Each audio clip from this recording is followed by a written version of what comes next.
Hello everybody and welcome to this month's Advocacy Talks. I'm Madeline McNamara and I work in the advocacy team at NCBI, and I'm very happy for you all to join us today. Now, before I pass you over to our really lovely presenter today, I'd just like to remind everyone that this session is actually being recorded, so you will be able to watch it back on the NCBI YouTube channel or through our website. So now, without further ado, I'd like to introduce you to our presenter, who is Catherine McGillicuddy, and she is a development specialist with the Irish Council for Social Housing. And she has very kindly agreed to come and talk to us today to give us an overview of social housing system, housing options, and implementation of the National Housing Strategy for Disabled People. So, Catherine, welcome to Advocacy Talks. Thanks very much, Madeline. Really happy to be here, and thanks very much for the opportunity to talk about these issues. So I'll start into my presentation if that suits, and I'll just start sharing my screen. That's fantastic. Thank you. So just bear with me one moment. Yeah, so hopefully that's showing up. So yeah, thanks very much, everybody. So as Madeline said, my name is Catherine McGillicuddy and I work with the Irish Council for Social Housing, and I'm going to give a bit of a whistle-stop tour today of various issues to do with the housing system, social housing, housing policy, and in particular focusing on the National Housing Strategy for Disabled People, which was launched last year, and there's an implementation plan associated with that, which was launched earlier this summer. So I'm going to run through those issues. If you have any questions, I'd be happy to chat about them at the end. So I think pop them into the Q&A box, and hopefully we'll get to them all. My email address is also at the end. So if you have any queries that you'd like to follow up with, do feel free to email me and get in touch, and I'd be happy to answer any queries that you have. This is just an overview of what I'm hoping to cover today. So just to kind of give a brief overview of the Irish social housing system, you know, who are the main players, how big is our social housing sector, what are the housing options then available to people, you know, what criteria do you need to meet to be eligible for social housing, looking then at some kind of current policy, and then as I said, looking at in a bit of detail at the National Housing Strategy for Disabled People. There's something like 36 or 37 slides in this presentation. I don't intend to go through them all in detail, but certainly kind of towards the end when we're looking at the strategy for disabled people, there's a lot of detail in the slides which you can maybe have a look at, but I don't plan on covering it in detail, but there's a huge amount of information available online about the strategy. But I'll certainly cover the key points, and we can certainly chat more about that, and I'm happy to follow up with anybody who has any queries on it. Just to introduce where I'm from, which is the Irish Council for Social Housing. We were established in 1982. We have over 270 members nationwide, providing over, 43,000 has been updated, providing over 55,000 homes actually. Our members are housing associations, or you sometimes might hear the phrase approved housing bodies. So our membership is organisational. So organisations are members of the Irish Council for Social Housing as opposed to individuals. We have very diverse memberships. So some of our member organisations have one housing scheme, and it might be run entirely by volunteers. You know, they've developed housing to meet a certain need in their town or village. And then some of our members are national providers who have upwards of 10,000 social housing units. So you might have heard of Clúid Housing or Tua Housing. They will probably be the two biggest housing associations, and they would be in, you know, every county in Ireland, providing a really diverse range and types of housing. So as I said, members are housing associations or approved housing bodies. So you'll see me refer to AHBs, that's approved housing bodies. Those kind of phrases are used interchangeably. And we also have a very diverse membership by the type of housing provision. So we have some member organisations who specialise in providing housing for older people, for people with a disability, for people who were formerly homeless, and then some specialise in housing kind of for more general needs, housing people, you know, on low incomes, families and single people on low incomes. So it's a very diverse membership, and we try to kind of meet the needs of all of our members through, you know, kind of policy work, providing training and events, delivering education courses, various publications and research work that we do. We provide like development advice, and that development doesn't just mean housing development. It could also be advice around governance or finance or housing management issues for our members. So all kinds of support really for our member organisations. And just a little bit more detail then about housing associations. So they're independent, not-for-profit organisations. So housing associations actually in Ireland, or approved housing bodies, predate local authorities. So the first social housing provision in Ireland would have been from approved housing bodies. I think there was, once the earliest surviving ones anyway, certainly are in Dublin, the Ivy Trust buildings over in Bride Street, date from the 1890s. So they have a very long history in Ireland. They're independent, as I said, not-for-profit organisations. They provide quality, affordable housing for those with a housing need. And they would take people, when housing associations or approved housing bodies have vacant units, they take people from the local authority list. So they don't really keep their own lists. They work in partnership very much with local authorities. And features of approved housing bodies would be that they're all registered charities. They have approved status. Previously, it was granted by the Department of Housing. That DHLGH is Department of Housing, Local Government and Heritage. That approved status will now be granted by a different body called ABRA, which is a regulatory body specifically for approved housing bodies. They receive government funding to develop, lease, refurbish and acquire homes. They all would have boards of management that are volunteers, and some approved housing bodies or housing associations are run entirely by volunteers.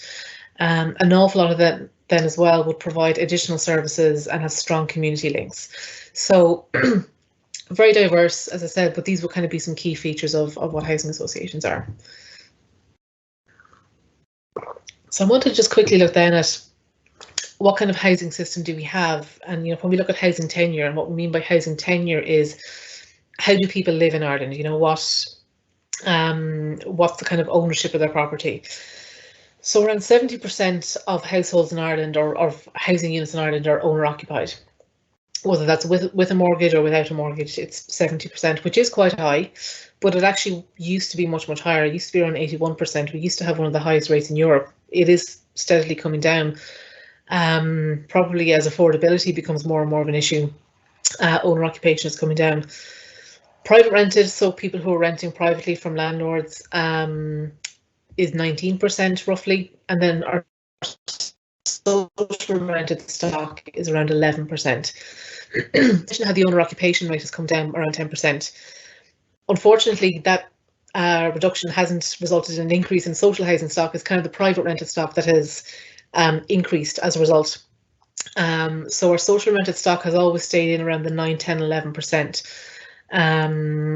Hopefully it will start to increase. There's certainly a drastic need for that level to increase. But in recent years, we've seen our owner occupation levels fall while the private rented sector has increased. Social housing providers then. So there's two types of organisations that are social housing providers. I'm obviously coming from the sort of approved housing body side, but it's worth mentioning that the majority of social housing is still provided by local authorities. So that's your city councils and county councils. They would have a stock of around 130,000 units. Approved housing bodies then have a stock of around 55,000, and that's rapidly increasing. Whether you're a tenant of a local authority or an approved housing body, the terms of your tenancy are largely similar. There are some key differences, but really on a day-to-day basis, if you're a tenant of one, if you're a tenant of a local authority and next door the tenant of an approved housing body, there isn't going to be a huge amount of difference really. Some key differences though would be tenant purchase, and this is something that's important to some tenants. If you're a tenant of a local authority, you can apply to purchase your property, and local authorities in Ireland have developed well in excess of 300,000 houses and properties. Only 130,000 of them remain in social housing stock, the rest have been sold off. If you're a tenant of an approved housing body, you can't apply to purchase your property. Also, the legislative basis of your tenancy is different.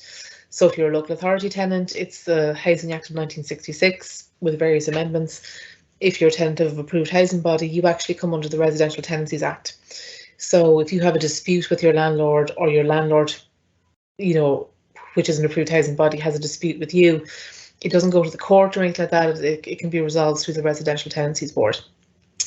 And the rental systems can differ as well. So each local authority has a different method of calculating rent, and each AHB rents are set depending on how the units were funded. So I won't go into detail about it, but regardless of what the rental system is, rents in whatever type of social housing you're in are very affordable.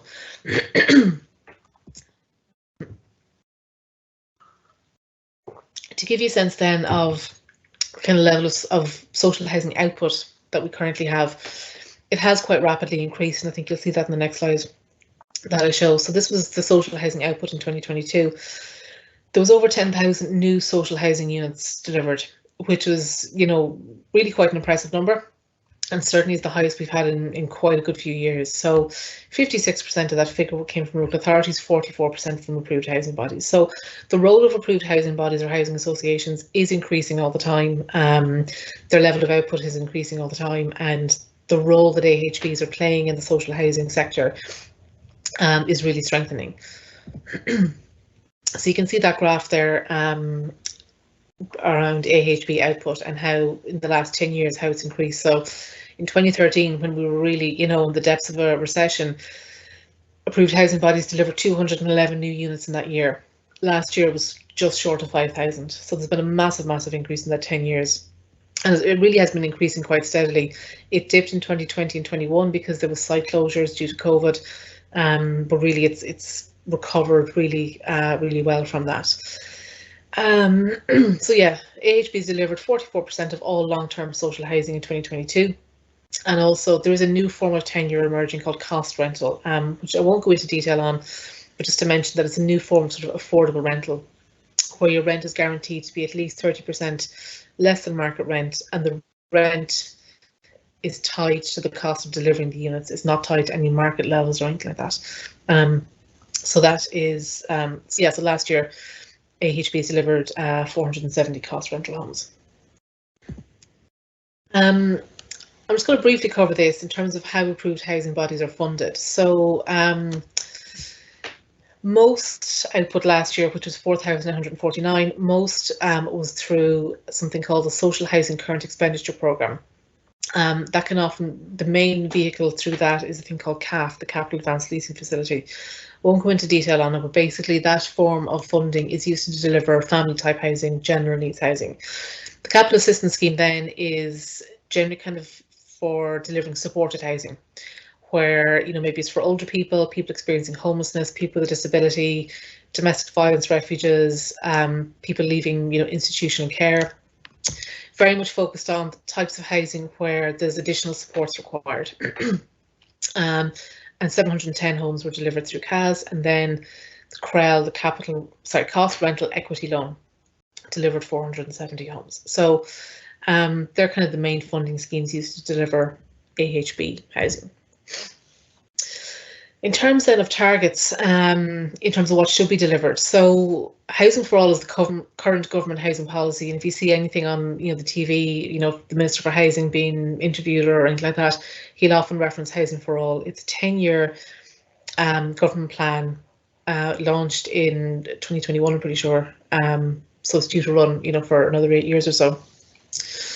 And it commits 4 billion each year for various various sort of programs of housing delivery and housing funding. There's a target set for over 10,000 social homes each year over the next 5 years. 9,500 of those have to be new build.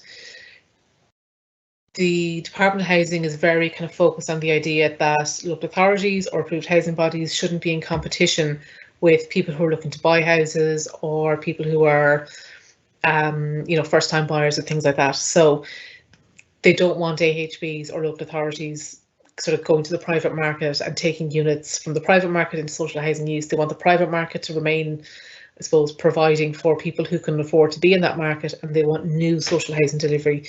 They want local authorities and AHBs to be delivering new homes, primarily.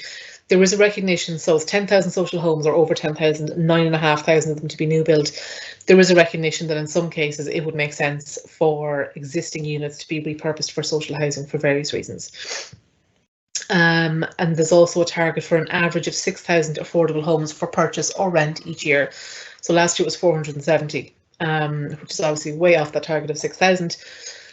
But the intention is that that delivery will ramp up hugely in the next few years, and that over the course of the plan, there's an average of 6,000 homes, available for purchase or rent each year. Because I suppose those affordable housing cost rental programs are just sort of starting to get off the ground. Just looking briefly then at housing options and what makes you eligible for social housing. So to be eligible for social housing, you must establish a need for it.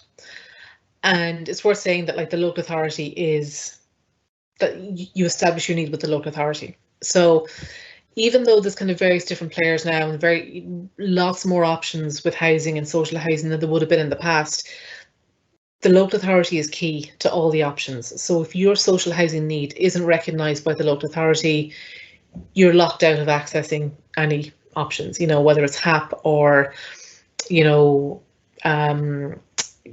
kind of just standard local authority housing or AHB housing or various other options. You need to have your social housing need established and recognised by the local authority. So they assess eligibility and need. And there's a few criteria for that. One is your net income. Income limits vary based on area and based on household type. If you're a single person, it can be anything from 30,000 net income per annum to 40,000. If you're a couple or if you have children, there's various different, it changes basically based on your household type. And it's worth stating that it's your net income. So, and the income limits have kind of changed. They changed in January of this year. So you must have an income below a certain threshold.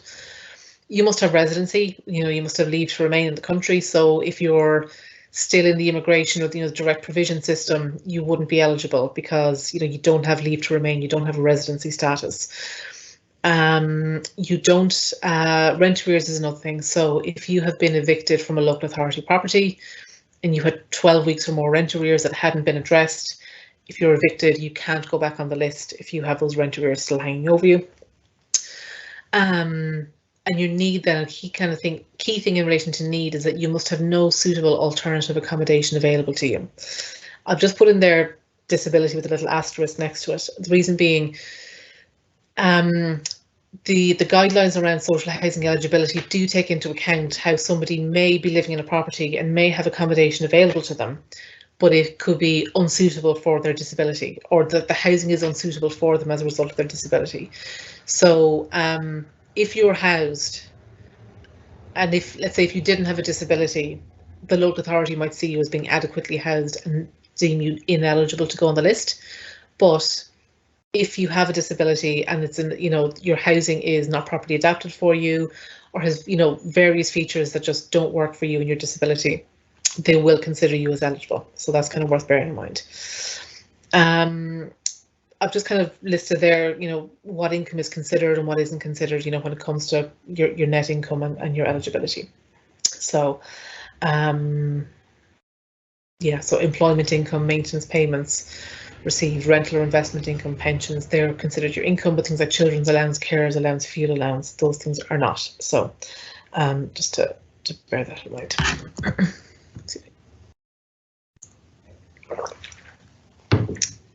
Yeah, just want to quickly look at the summary of social housing assessments, of the SSHA. So this is an annual review that's carried out by local authorities, and it's a review of social housing need in their area. So it's done on an annual basis since 2016. It used to be done every 3 years. I think it might have been 5. Basically, there was a Housing Act of 1988 that said that local authorities had to do a count of people in social housing need in their area. I think initially it was every 5 years, then it went to every 3 years, but since 2016 it's done on an annual basis, which is obviously a huge undertaking for local authorities to do. But the information that we get from it is really, really useful. So it's a good way as well of ensuring that people kind of don't fall off the list, because if you go on the housing list and you move house and you forget to tell the local authority, if they write out to you 2 years later and you're no longer there, you can be knocked off the list. You know, that can certainly happen. Sorry.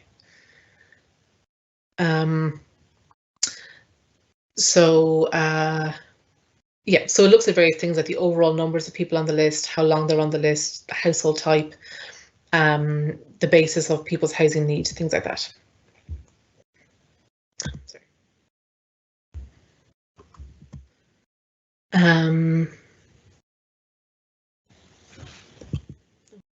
Apologies. Sorry, I just lost my screen sharing. Apologies, I'll share again.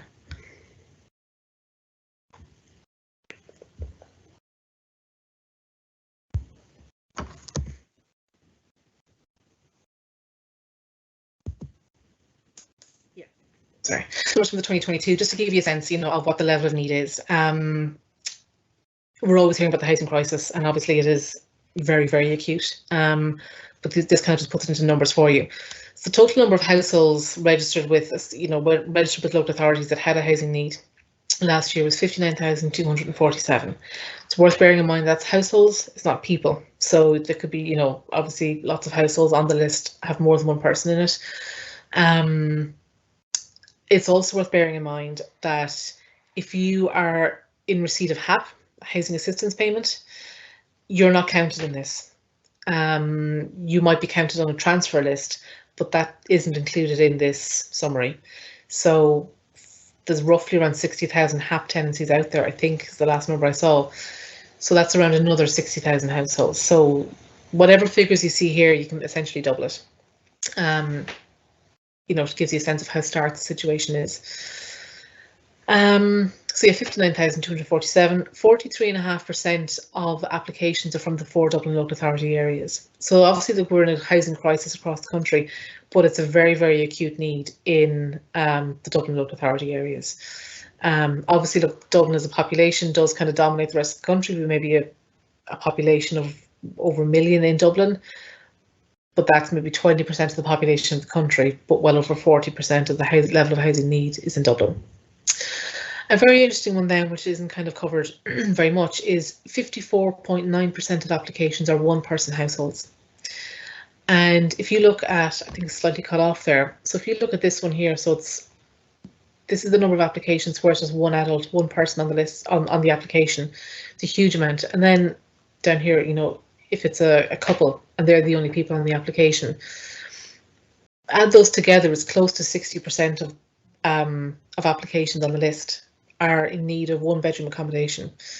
And that's the type of housing that really isn't being built. I think it's not very profitable to build that kind of housing. It's, you know, developers would certainly say that, you know, it's more profitable for them to build 3-bed houses as opposed to 1-bed apartments. There's a really acute lack of housing for people in need of 1-bed accommodation. And, you know, they're, as a result, then really overrepresented on the social housing assessment list.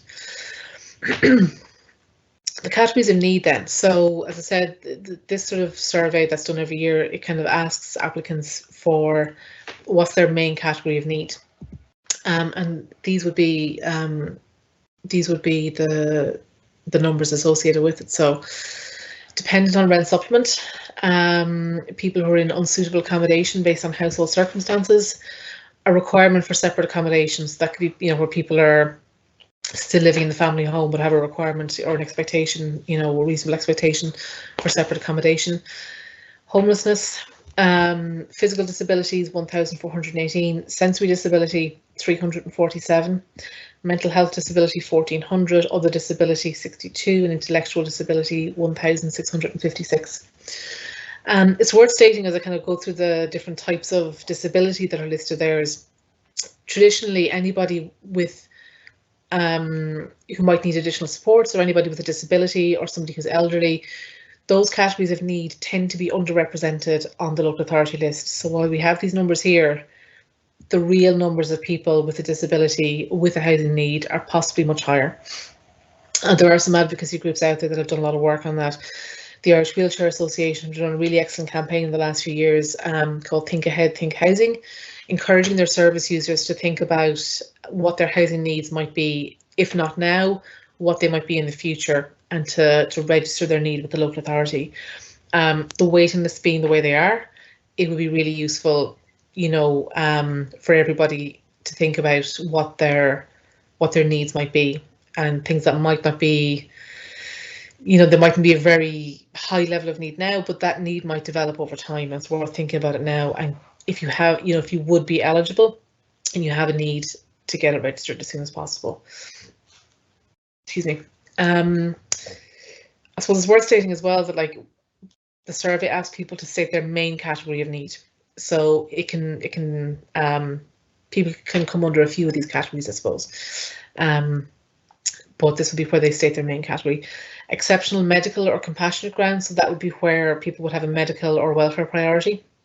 Overcrowding, unfit accommodation, and then one that was kind of a fairly new category in the last 10 years or so is unsustainable mortgage. So it's these kind of top 3 or 4 are the main ones, really. But as I said, you know, people could be dependent on rent supplement, be in overcrowded accommodation, and have a disability, but they might state, well, the main reason for their housing needs is their dependency on rent supplement. And that category has really increased as affordability has become more and more difficult for people. As I mentioned, then kind of time on the list. This just kind of, excuse me, this just highlights how long people have been on the list. The most common is more than 7 years. And that's the kind of highest. They don't kind of go more than 10 years, more than 12 years. It'd be interesting to see what those figures are like, but people are on the waiting list a long time. Housing options then. So look, you know, if you're on the housing list, as I said, there are, or if you have your housing need recognised by the local authority, there are options available to you. Be that a local authority tenancy, you know, through the city council or county council, an approved housing body tenancy. Choice-based lettings is where, I suppose it's where it's a means by which local authority housing is allocated, and you can kind of, the aim is that tenants have a bit more choice over where they live. HAP, which is the housing assistance payment, which is where you go and source your own accommodation. You have your housing need assessed, you're eligible for HAP, and you go and source your own accommodation and you receive assistance towards the rent through HAP. Mortgage to rent is for people maybe who are in unsustainable mortgages, where their property might be bought by an approved housing body and they become tenants then of that AHB. There's new shared ownership or shared equity schemes, affordable purchase schemes, and cost rental I mentioned earlier. So there is kind of fairly broad array of housing options. So to quickly move on then to housing for all. So I mentioned this kind of briefly earlier, but this is the main government policy for housing in Ireland at the moment. So it's the overall government housing policy, and their overall aim is that every citizen in the state should have access to good quality homes to purchase or rent at an affordable price, built to a high standard and in the right place, and offering a high quality of life. So that's the core aim of this policy. And there's 4 main pathways, which is to support home ownership and increase affordability, eradicating homelessness, increasing social housing delivery and supporting inclusion, increasing new housing supply, and addressing vacancy and efficient use of existing stock. There's a whole host of plans, frameworks, targets, outputs, you know, under all those sort of pathways. Just want to kind of cover some of what the key points are. So as I said earlier, it's a 10-year housing plan. This 5-year target set, funding commitment of 4 billion per annum, and 213 actions. And there's a huge amount of information published on, you know, progress on those actions. There's quarterly updates available on the Housing for All website. So obviously it aims to increase social housing, cost rental housing, affordable purchase, and private housing too. It commits to ending homelessness by 2030. There's specific policies on special needs housing provision or supported housing provision. It aims to increase new housing supply to an average of at least 33,000 new units per year over the next decade. As I mentioned earlier, there's a target of over 10,000 social homes each year over the next 5 years, but 9,500 of these being new builds. In terms, like, I suppose just looking briefly at how this will affect different sectors, the aim is that there will be 2,000 new cost rental homes every year. There was 400 and something last year. These projects are just starting to get off the ground. Targets of rents being at least 25% below market level. I mentioned HAP, the Housing Assistance Payment. It's a stated aim, I suppose, in Housing for All that HAP will be phased out, or the reliance on it will be phased out. But its use will be continued for now. The reason being, I suppose, the aim is that if everything goes according to plan, based on what's in Housing for All, there will be such a supply of social housing and affordable housing that everyone will have the choice to live in, you know, a good quality home with the tenure of their choice in the place that they want. And there won't be the need for the same reliance on HAP. As I mentioned, there's around 60,000 HAP tenancies out there. So that the aim is to phase that out. It also commits to reforming the private rental sector in various ways. So RPZs, that's rent pressure zones. So an awful lot of the country now comes under rent pressure zone, where if you're a tenant of a property in a rent pressure zone, your rent cannot increase by more than 2% per annum. So your landlord can't turn around and say they're increasing the rent by, you know, 20% or 50% or whatever crazy stuff is happening. So they aim to link that to inflation. They aim to regulate short-term lettings. So, you know, the phasing out, or not phasing out, but I suppose the trying to crack down on town centre and city centre and all sorts of housing supply being used for Airbnbs. The introduction of indefinite tenancies, where people have much stronger security of tenure, so where they're renting, that they could stay in place, you know, indefinitely. And there's also an aim to establish minimum building energy ratings for private rented dwellings.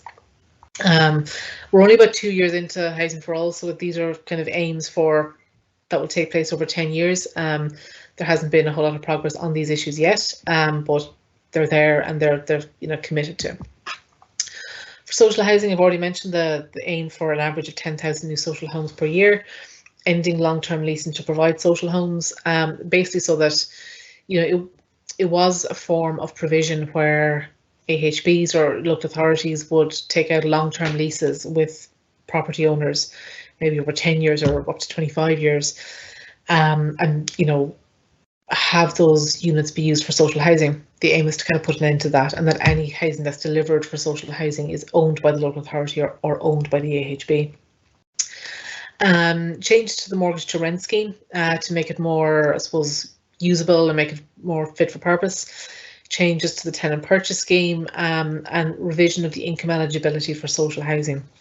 The income limits, the income eligibility limits for social housing hadn't been changed in close to 10 years. They did update in January of this year, and there is a commitment to keep reviewing them because, excuse me, as incomes change, people might have incomes change and incomes might go up, but the cost of living has obviously hugely gone up too. So people in real terms might be in the same level of need as they previously were, but be knocked off, you know, no longer be eligible or be knocked off the list because their income has gone up.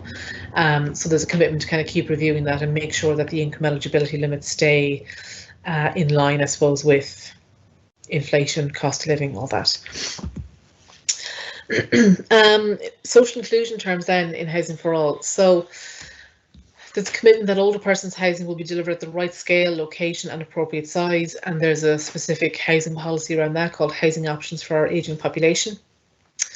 The National Housing Strategy for Disabled People to be delivered with a real emphasis on choice and independent living, and where housing delivery is very much aligned with support services. And I'll go into a bit more detail on the strategy now in a few minutes, but it's worth stating that, you know, there's lots of kind of housing policies out there for homelessness or for older people or for people with disability.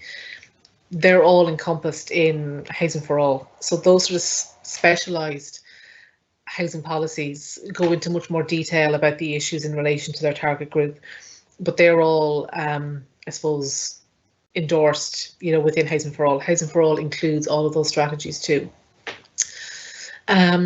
It commits to the continued transition of people with a disability out of congregated settings, and there has been a real commitment to do that for a long time now, but progress has been, you know, maybe a bit stop-start at times, but the commitment is there to continue that transition and to keep going with it.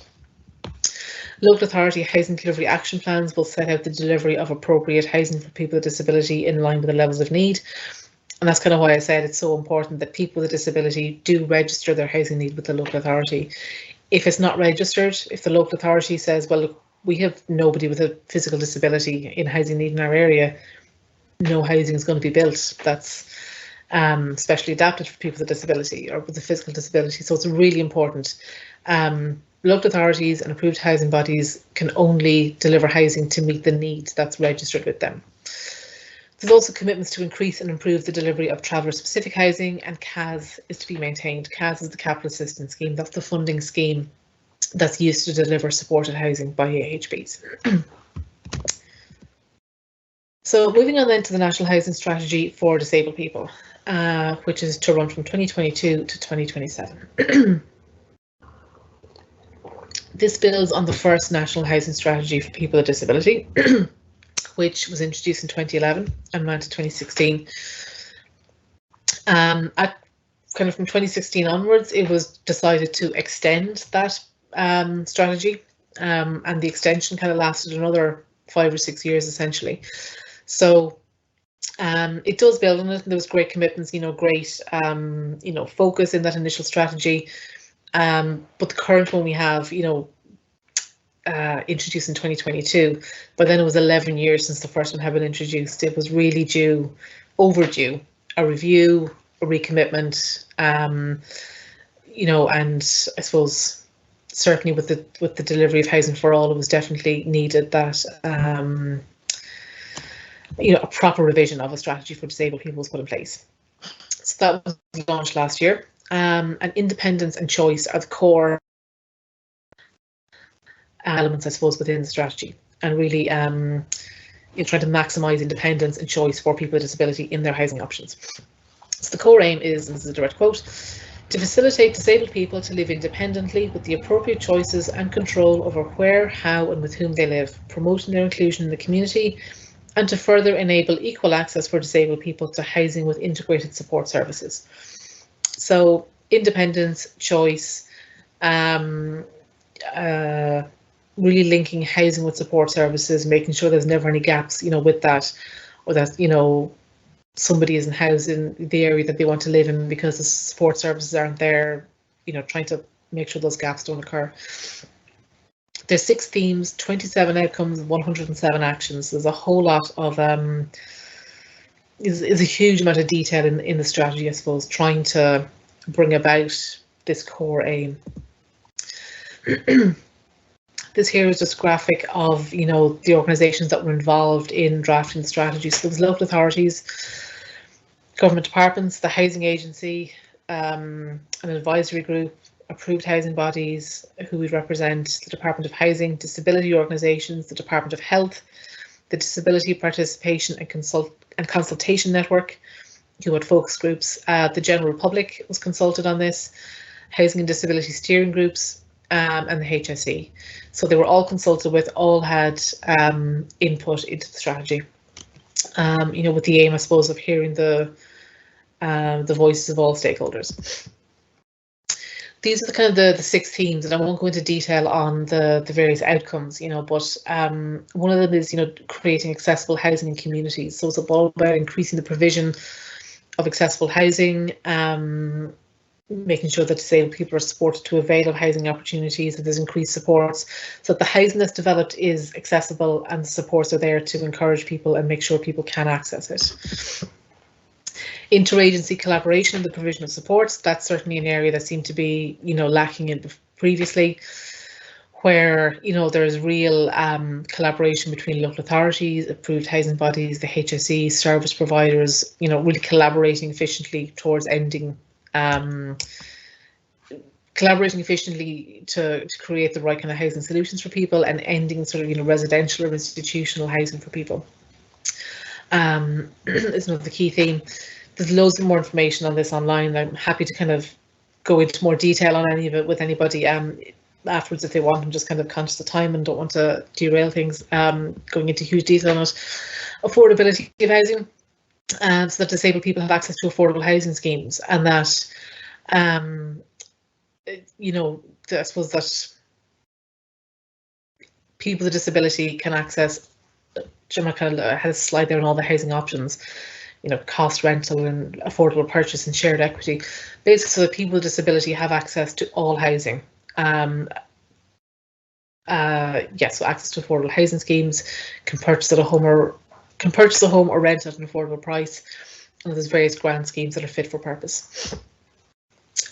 Communication and access to information, so that there's a proactive and consistent approach taken by agencies in the provision of information, and increasing communication between state agencies and disabled people regarding their housing opportunities. Knowledge, capacity and expertise, to ensure that everybody involved, so the local authorities, the HSE, the AHBs, all have the right knowledge, the expertise, the capacity to provide services and information to disabled people. Strategy alignment, so as I mentioned, Housing for All, which is the key government housing policy, also sort of, encompasses all these sort of other strategies. So government strategies like sharing the vision, which was focused on mental health and housing, time to move on from congregated settings, wasted lives, all those sort of other strategies out there. They're all, I suppose, endorsed by and all come under the National Housing Strategy for Disabled People. So there's an alignment of all those strategies. So those are some of the key themes and some of the key outcomes, and there's a whole lot of other actions that are outlined as well in the strategy. So that was published last year, and then earlier this year the implementation plan was published, and that outlines in detail how those key outcomes will be delivered. So it's one thing to have a strategy to say this is what we would like to achieve. It's a whole other thing to actually achieve it and actually deliver it. But that's what the implementation plan aims to do. So it sets timelines for all the outcomes and the actions, and sets key performance indicators. It also sets a review time frame. So that strategy can't just sit there gathering dust for the next 5 years. There's a lot of work being done to make sure those outcomes do actually happen. The implementation plan also outlines key structures that, which the outcomes and the actions will be worked on. So there's a lot of them, but two of them that I've mentioned here are the National Implementation Steering Group. So that monitors the progress of the entire strategy. It works to identify and overcome barriers that are arising. So, it'll do that by raising the issue with relevant government departments and establishing links between the right bodies. So if there's some kind of roadblock or obstacle in an area, the National Implementation Steering Group should have sight of that and can be the ones to sort of remove that blockage, raise it with the relevant department, establish the links between the correct bodies. And another key one then is the Housing and Disability Steering Groups. So these are key local groups that are in each local authority area. So they should include local authority representatives. So kind of senior local authority staff should be on them, as well as the disability housing, the disability service providers in each local authority area.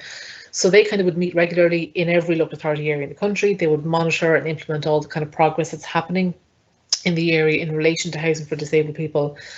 I suppose tracking it against the strategy themes and the actions and the outcomes. So they should really have a real focus at a local level and have a real oversight locally at what's happening, what's not being done correctly, or hopefully where things are happening correctly. So they're really key structures. And those housing disability steering groups have been in place since the first national strategy, since 2011. And they're very useful, and a lot of, it's just a really important way of getting, the disability service providers, the housing providers, the local authority all together to see what's happening. The HSE, of course, will also be involved as well in those steering groups. The relevance of strategy then, like in terms of, what will it actually do? It's things like these, is these kind of strategies really are core to delivering and increasing housing supply.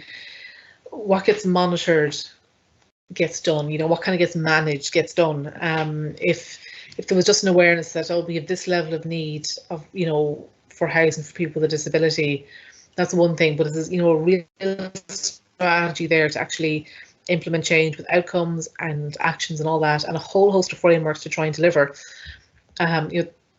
the aim really should be, and hopefully the outcome really will be increasing the delivery of social housing supply for people with disability. It separates out the housing and the care support services, but makes sure that the right links are there between them where needed. It makes sure that local authorities strategically plan for the housing needs of disabled people. The real commitments and requirements made of local authorities within the plan.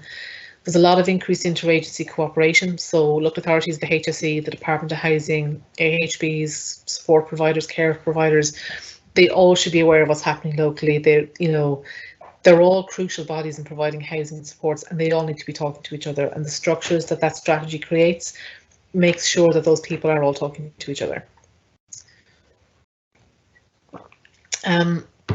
Through those kind of, let's say, housing disability steering groups too, there should be a lot of improvements made to the assessment and the allocations process. So an awful lot of allocations most of them really are done through the local authority. As I said, while approved housing bodies provide an awful lot of housing, almost half of new social housing provision in the country, the allocations are largely done by the local authority. So you have to have your need registered with the local authority, and they make the decision, or they certainly nominate people to any vacant units. So with everyone talking to each other, there should be kind of fewer inappropriate allocations made or inappropriate nominations made where people with a disability are allocated to units that are totally unsuitable for them. That shouldn't be happening anymore. It ensures that there's tenant supports in there through tenancy sustainment officers. There should be the better sharing of data and communication, and representation on working groups for implementation too.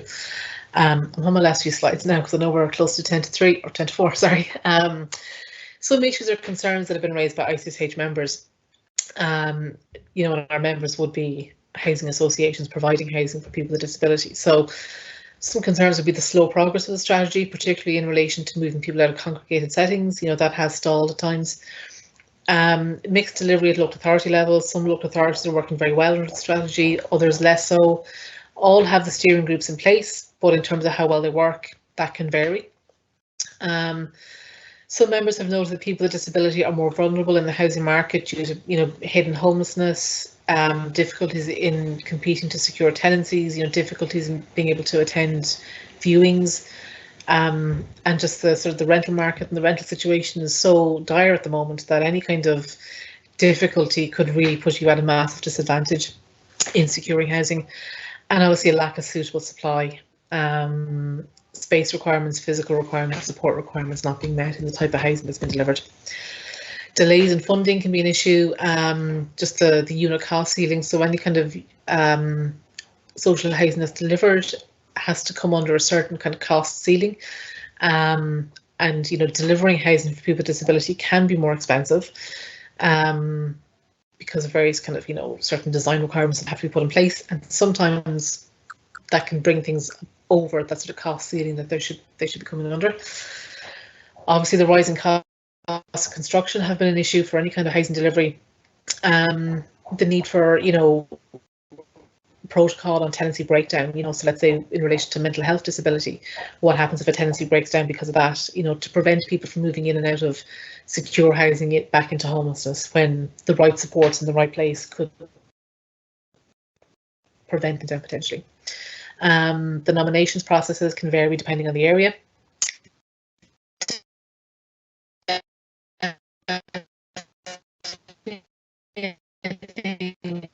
Has improved would be our hopes have been finalised.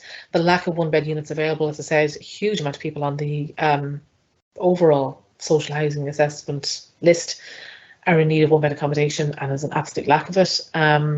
And there was delays for a long time in the commencement of the Capacity Act that thankfully has commenced now.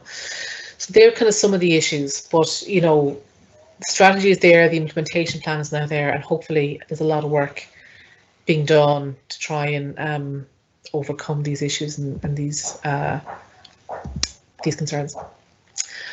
That I have rattled through those very, very quickly, I'm aware. So that's my email address there. If anybody wants to contact me, Catherine@ih.ie. Is there any queries you have, either now or do feel free to follow up with me. I'll share my slides with Madeline and hopefully she can send them around to anybody who's here today. And I'll have my contact details on that So do feel free to pass it on. Fantastic, Catherine. Thank you so much for that presentation. It was very comprehensive. There's a lot of information there for people to take in. Unfortunately, your internet was a little bit dodgy there at times, but it was generally fine. I might just repeat the contact information there, which is Catherine at ICSH.ie. So that was just a bit unclear when you were speaking there. But thank you. That was brilliant. You've actually addressed a lot of the questions in that presentation that had come in. I guess it's good to know that people go for their assessment for social housing with their council, and then it's through the council that are then allocating whether it's a council house or a approved housing body. From what you're saying. Oh, I think we might have lost Catherine, have we?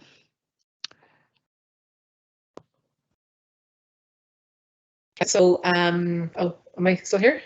Oh, yeah, sorry, Catherine, I can hear you now. I couldn't hear you there for a while. Did you hear my question? Sorry, I'm not sure whether I was coming through. I did. No, I did. So it's basically the local authority decide the allocate. Yeah, so it's done in partnership with approved housing bodies and local authorities. So we have a scheme of 10 units coming up in County Clare.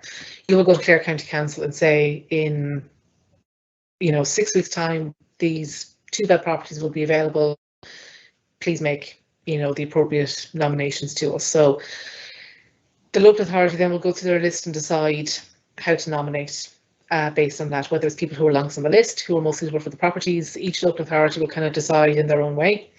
They have their own scheme of letting priorities, it's called, so it'll be based on time on the list, or it could be a mix of people who are longest time on the list are in homelessness. If the units are specifically maybe adapted, if there's 2 of these units adapted for people with a physical disability, they'll make sure those units go to people with a disability. They'll nominate those people to the local authority. Sorry, I'm getting confused now. To the approved housing body, and the approved housing body will take the allocations. Okay, and what is the situation if someone is offered housing and for whatever reason they feel it's not suitable for them? Are they still left on the list? Can they? They are still left on the list. It can slightly vary between local authority areas. Generally, it's if you refuse 2 offers, you're moved to the bottom of the list. Okay. Or you won't get, or you've got the bottom of the list, but you won't get another offer for a year. You'd be told, how long it is. And there can be issues where the local authority believes this is an appropriate nomination, and the applicant says, well, it's not because X, Y, Z. It could be, much go to school on this side of the city and you're allocating it to me over here. You would hope in those cases that the applicant and the local authority could talk about it, and it not be kind of marked as a refusal against an applicant, if it truly is a nomination or an offer that isn't appropriate. I would say if that happens to somebody, I'd say, go and talk to the local authority and let them know, look, this doesn't suit me because of these reasons. And hopefully they will understand that. If there's 2 refusals, you won't get an offer for 2 or what the local authority deem appropriate nominations, you won't get an offer for another year. That's the general how it goes. Okay, no, that's good to know. I guess it's kind of related in some ways in terms of you were mentioning earlier on about how the importance of there would be quite a number of people with disabilities who may be living with parents or whatever, but are aware or want to at a future stage move out of that home, but maybe not ready right now. And you're talking about the importance maybe of getting on a list. So I guess that kind of comes about. I mean, is there a way of registering a future interest, or is it sort of just one list and you're on the list, and if something comes up, you have to take it or not? Yeah, it is essentially one list and you're on the list, but the waiting lists are so long that I would think if you're not quite ready to move out now, but you will be in 3 years, 5 years, register now. Make sure your need is registered. Because if you were, let's say, maybe a young adult living at home, you go to register, you probably would be deemed adequately housed by the council and you may not be accepted. But if you have a disability, there could be various ways in which, you know, you have an expectation for separate accommodation, or there might be things about the property you're living in which doesn't fully suit your needs, you know, your disability and the requirements you have. Yeah. I think you can go down that route with it. Yeah. And certainly just talk to the local authority and register your needs as much as you can. It's not a future need as such. There isn't like a future list that they keep, but the list is so long that it would be in the future. Exactly. If you're waiting until things are bad to register, things can get bad. Things can get very urgent then, and you know, people, you know, can be. So it's better to ask now before it's an urgent needs, rather, you know, so planning ahead, thinking ahead, so that you're not left in a situation where, whatever. I mean, I guess one of the things that kind of comes up for people who, particularly people who have bought homes and then maybe suffered sight loss, so they may live in a rural area, which when they bought the home they could drive and all of the rest of it, and now suddenly they've lost their sight and they're stuck in the middle of nowhere in a house that they can't then get anywhere from. What is the situation for those people? I mean, are they eligible in any way for I don't know, social housing, given the fact that they own a home, you know, but it's not where they need it? Would they be required to sell that and move somewhere else, or is there some kind of facility for, I don't know, what would be the option for those people? That could be a trickier thing, where people are homeowners but have a clear need, you know, as a result of a disability. I would suggest talk to the local authority in that case. You know, it could be that, you know, potentially, you know, if they experience sight loss, that might have affected their employment, or, you know, their mortgage, you know, they might have difficulties with mortgages potentially, you know, they might become eligible for the mortgage to rent scheme, potentially. If you are, there is a thing in Housing for All called, you know, there's a lot of schemes that are available to people that are first-time buyers, or what's referred to as fresh start applicants. Now, I must look into the exact terms of what fresh start applicants are, but it's basically maybe it's separate to maybe what you've outlined, but it's maybe where people bought a property with a partner, that relationship breaks down, neither partner is now a first-time buyer. One of them has to move out, and they're considered a fresh start applicant.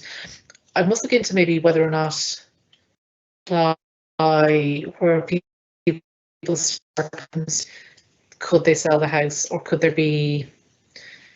Let me look into that, and I'll come back to you, because that would be very, very interesting, because I think it is something that it is something that's, you know, maybe relevant to people, particularly as they're getting older. You know, people maybe bought the homes and lived there for many years, but then now, you know, retired or whatever, but they're not suitable for them anymore, and it can be a challenge then, can't it, to move and all the rest of it. Well, look, that. Amazing, thank you so much. It's so much information, and I'm sure that people on the call will have found that really very, very interesting. As you say, I have the slides that you've shared with me, so if there was any information that people missed, you know, just a reminder that they can email me and I can send them to them. That's madeline.mcnamara@ncbi.ie. Also, though, the people can listen back to this recording, which will be up on the NCBI YouTube channel, and also available through our website. So thank you so much.